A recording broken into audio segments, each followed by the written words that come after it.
머릿속 목소리. 안녕하십니까? 힐링 메신저입니다. 오늘은 톨레의 영상 중 머릿속 목소리로부터의 자유라는 주제에 대해 생각해 보려 합니다. 이 영상에서 톨레는 두 가지를 강조합니다. 첫째, 내가 생각을 하고 있는가? 아니면 내가 생각에 의해 소유당해 있는가? 둘째, 만약 지금 이 순간 불행하다고 느낀다면 그 불행이 지금 일어나고 있는 삶의 상황 자체에서 생긴 것인가? 아니면 그 상황에 대한 나의 해석에서 생겨나는 감정인가? 그럼 지금부터 시작하겠습니다. 내가 처음으로 짧은 자각을 경험한 것은 런던 대학교 1학년 학생일 때였다. 그 당시 나는 일주일에 2번, 대개 아침 출근 시간이 끝난 9시 무렵 지하철로 대학 도서관에 가는 것이 습관이었다. 한 번은 지하철에서 30대 초반으로 보이는 여성이 내 맞은편에 앉았다. 그때까지 몇 차례 본 적이 있는 여성이었다. 누구든지 그 여성에게 관심을 기울일 수밖에 없었다. 지하철은 10,000원이었지만 그 여성의 양옆 자리에는 아무도 앉지 않았다. 이유는 분명했다. 그 여성이 어딘가 정상으로 보이지 않았기 때문이다. 그녀는 몹시 긴장해 있었고 무엇인가에 화가 난 듯 큰 소리로 쉴 새 없이 혼잣말을 하고 있었다. 자기 머릿속 생각에 몰두한 나머지 사람들이나 주변 상황을 전혀 의식하지 못하고 있는 것 같았다. 머리가 밑을 향하고 왼쪽 아래를 비스듬히 쳐다보며 텅 빈 옆 좌석 누군가에게 말을 하고 있는 것처럼 보였다. 혼잣말의 정확한 내용은 기억나지 않지만 이런 식의 독백이었다. 그러니까 그 여자가 나한테 말했어. 그래서 내가 그 여자한테 말해줬지. 당신은 거짓말쟁이라고. 어떻게 감히 나를 비난할 수 있냐고. 언제나 나를 이용하는 건 당신이잖아. 난 당신을 믿었는데 당신이 그 믿음을 배신한 거잖아. 부당한 대우를 받아 뭔가 반박하지 않으면 안 되는, 그러지 않으면 자신이 무너져 버릴 것 같은 분노가 목소리에서 전해졌다. 지하철이 토트넘 법원역에 가까워지자 여자는 자리에서 일어나 문 쪽으로 걸어갔지만 여전히 혼잣말을 계속하고 있었다. 내가 내릴 역도 같은 곳이었기 때문에 나는 그녀 뒤를 계속 따라갔다. 역을 빠져나오자 그녀는 베드포드 광장을 향해 걸어가기 시작했다. 하지만 여전히 상상 속의 대화에 몰입한 채 환한 어조로 누군가를 비난하고 반박하고 있었다. 나는 호기심에 이끌려 방향이 같은 동안은 뒤쫓아 가보기로 마음먹었다. 상상 속 대화에 몰두해 있음에도 그녀는 자신의 행선지를 정확히 알고 있는 것 같았다. 머지않아 대학 본관과 도서관이 있는 1930년대에 지어진 평의원 회관의 당당한 모습이 보였다. 나는 어리둥절했다. 혹시 그녀가 나와 같은 목적지로 가고 있는 것이 아닐까? 정말로 그녀는 평의원 회관을 향하고 있었다. 교수일까, 학생일까, 혹은 사무원일까, 사서일까? 아니면 심리학자의 연구 프로젝트에 참가한 피실험자일까?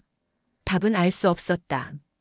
20걸음 정도 뒤에서 걷고 있던 내가 건물 입구에 도착했을 때 이미 그 여성은 엘리베이터 한 대에 올라탄 뒤였다.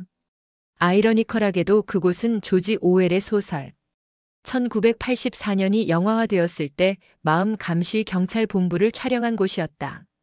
나는 방금 목격한 것에 충격을 받았다.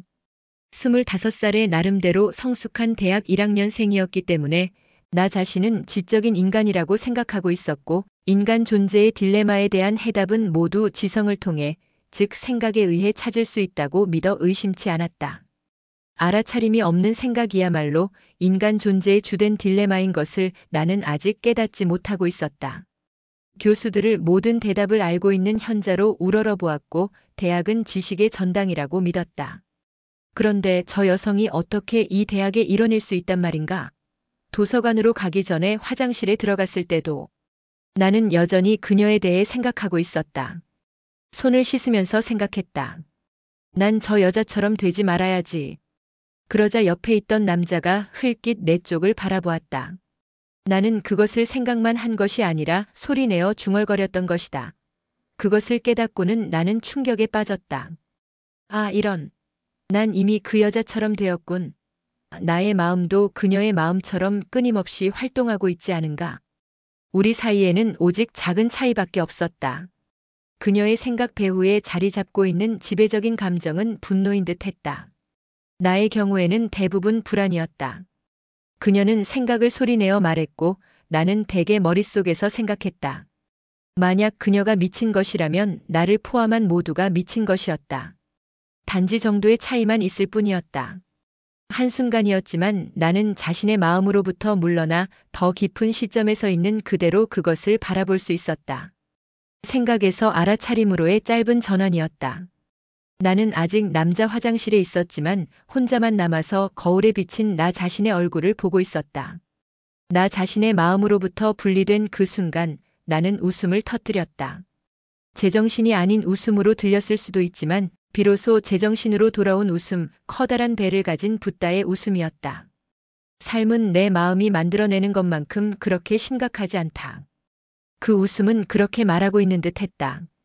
그러나 그것도 실로 한순간의 일이었고 금세 잊혀졌다. 그로부터 3년 동안 나는 나 자신의 마음에 완전히 동일화되어서 불안하고 우울한 상태로 나날을 보냈다. 자각이 다시 돌아온 것은 자살의 고비까지 간 후의 일이었으며 이번의 깨달음은 짧은 순간의 경험 이상의 것이었다. 나는 강박적인 생각과 마음이 만들어낸 허구의 나로부터 완전히 자유로워졌다. 앞에서 말한 사건으로 나는 최초로 자각을 잠시 경험했을 뿐 아니라 인간 지성의 절대적 유효성에 대한 의심을 처음으로 내 안에 심게 되었다. 생각은 의식의 아주 작은 측면에 지나지 않음을 아직 깨닫지 못했고 에고에 대해 아무것도 몰랐으며 더구나 그것을 자기 안에서 감지하는 일은 아직 할 수 없었다. 여기까지 책 내용입니다. 우리는 무의식적으로 일어나는 삶의 상황들의 해석을 붙이고 그 해석을 통해 나라는 자아감을 만들어 그것이 바로 자신이라고 착각합니다. 그 에고의 자아감에서 벗어나는 우리 모두가 되기를 바라봅니다.